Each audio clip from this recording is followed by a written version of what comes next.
Eccoci mister, un 1-1 in extremis, molto rumore sugli spalti perché qualcuno contestava questo rigore. Lei dalla panchina come l'ha visto?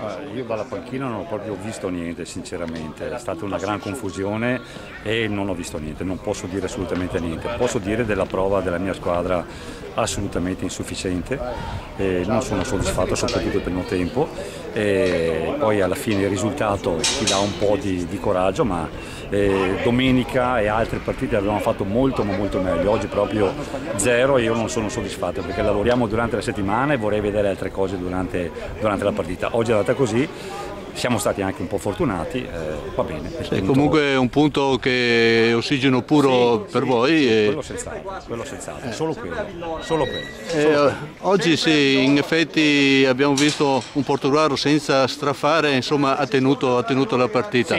Sì, assolutamente. In ottica salvezza come la vede?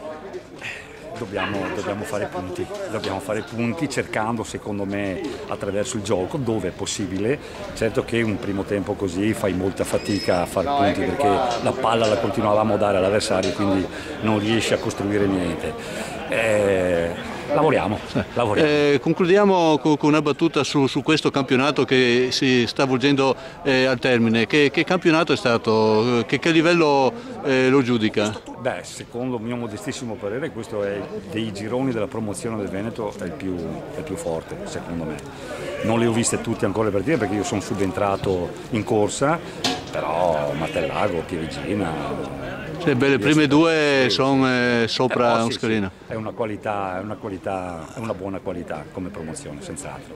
Grazie mister.